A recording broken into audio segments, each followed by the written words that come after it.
էլեմենտար բանականություն։ Պարոն, մի բան է ճշգրտում, բայց դուք ուզում եք ձեր թիմում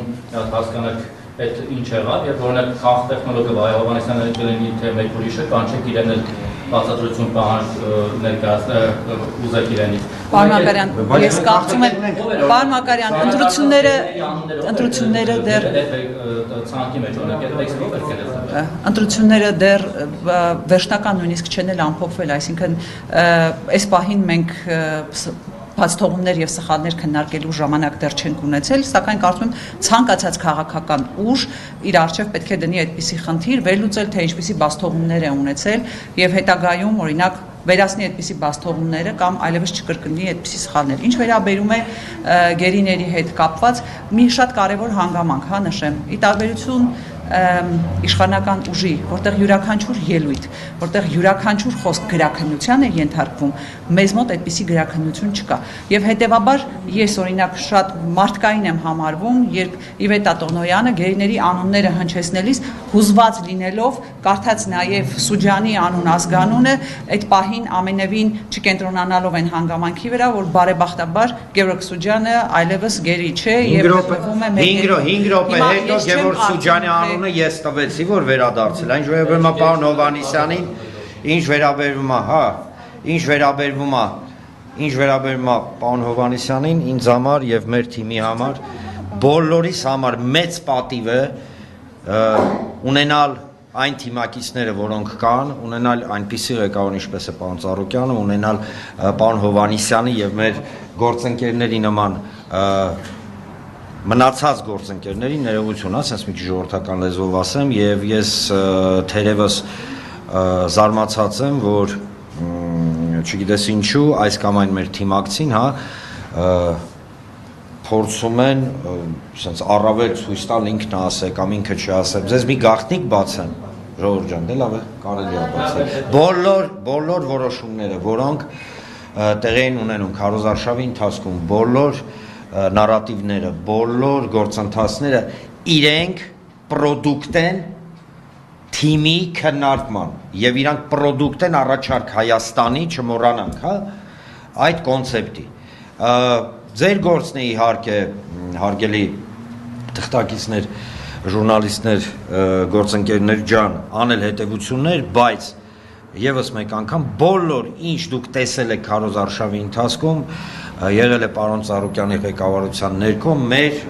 կոպիտ ասած այսպես Dream Team-ի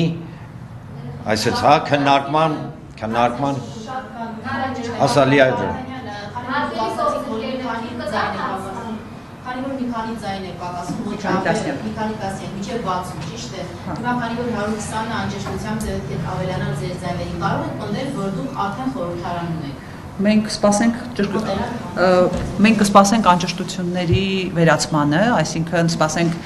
ԿՀ-ի լրացուցիչ արձանագրությանը եւ նոր դրա հիման վրա կկարողանանք հայտարարություններ անել։ Եվս մեկ անգամ մենք ուզում եմ մենք շատ հստակ ֆիքսենք, մենք չենք գնում 60 ձեն լրացնելու, մեզ համար կարևորագույն խնդիր է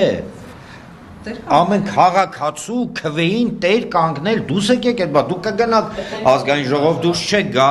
որովհետև այդ նույն տրամաբանությամբ եթե լիներ, չէ, արդեն կարայինք այսօր ոչ էլ հանդիպենք, ոչ էլ զրուցենք, ասենք կերա, մենք մեր 120 ձենը գտել ենք հաջողություն։ Կարելի է պարոն Աբովյան հարցնալ, ընդհանրապես ասում են, այդպես քաղաքական շրջանակները, որ խորհրդարանական ընտրություններով իշխանափոխության հասնելը բնորոշ է ժողովրդավար երկրներին։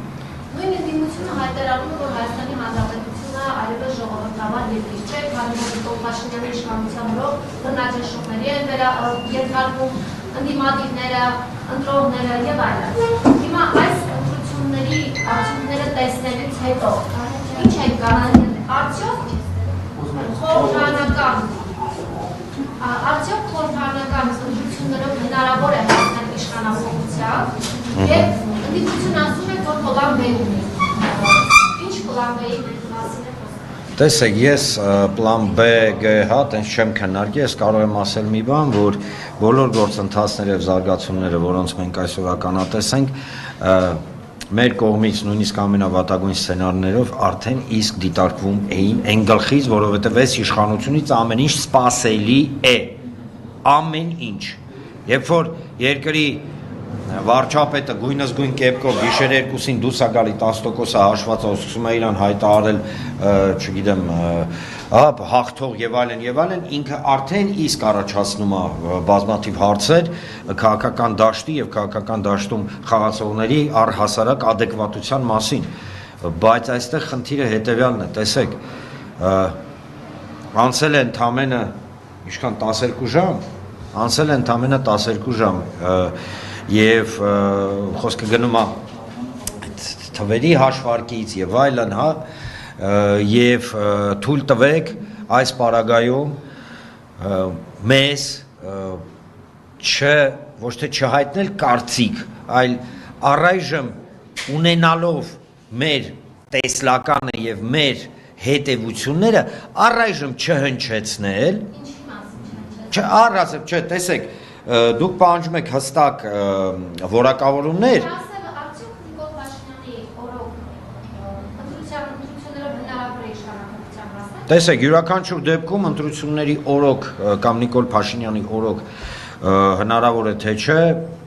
ես կարող եմ ասել հետևյալը, որ իհարկե, եթե բռնաճնշումներ են լինում, եթե ինչ-որ այնպիսի գործընթացներ են լինում, որոնց մենք բոլորս ականատես ենք, իհարկե պրոցեսը ինքը գնում է եւ ընկնում է շատ վատ գործընթացների ներքո, բայց ես կարող եմ ասել հետեւյալը, որ ի վերջո յուրաքանչյուր քաղաքական պրոցես գալու ու կանգնում է քաղաքացուն, ճիշտ է, եւ այս պարագայում միանշանակ համոզված եմ, որ եթե քաղաքացիների բացարձակ մեծամասնությունը չընկներ այդ պրոպագանդայի, վախի միգուցե եւ այլն ճիրանների մեջ կամ այդ ճնշումների եւ այլն մենք ունենայինք այլ պատկեր։ Ստեղ խնդիրը ես հասկանում եմ դուք ինչ եք ասում։ Նախ եկեք ֆիքսենք, որ բացարձակ մեծամասնությունը Նիկոլ Փաշինյանին ձայն չի տվել։ Եկեք այս կարևոր հանգամանքը ֆիքսենք։ Հիմա հաջորդ հարցը, արդյոք կարելի է այս ժողովրդավարության պայմաններում ընտրությունների միջոցով փոփոխություններ անել։ Ես կարծում եմ, որ մենք գտնվում ենք այնպիսի իրավիճակում, որ ցանկացած գործիք եւ ցանկացած մեխանիզմ պետք է օգտագործել այս իշխանություններից ազատվելու եւ երկիրը այս ռիսկերից հանելու համար։ Կստացվեր դա ընտրությունների միջոցով կլիներ ընտրությունը, կստացվի դա այլ սահմանադրական ճանապարհներով, պետք է ընտրել այլ սահմանադրական ճանապարհները։ Հետևաբար մենք պետք է ֆիքսենք, որ այս ընտրությունները դա միակ ճանապարհը չէր եւ կան այլ ճանապարհներ եւ այս առումով իհարկե եթե մենք ուզում ենք որպիսի այն բոլոր սպառնալիքները, որոնց մասին խոսել ենք, անկլավներ, սահմանադրություն, նոր սահմանադրություն, ադրբեջանցիների վերաբնակեցում եւ այլն չլինի, պետք է օգտագործվեն բոլոր սահմանադրական ճանապարհները դրանք կանխելու։ Հետևաբար այս առումով ես կարծում եմ, որ ընդդիմությունը իհարկե անելիք ունի, բայց ասել, որ դե գիտեք մենք ժողովրդավարական երկիր չենք, եկեք ընդհանրապես մերժենք բոլոր ժողովրդավարական գործընթացները եւ չմասնակցենք ընտրությունների եւ չգիտեմ փորձենք հորինել նոր հեծանիվ եւ այլն, այդպես չի լինում։ Հետևաբար սա քայլերից եւ փուլերից մեկը որպես պետք է դիտել։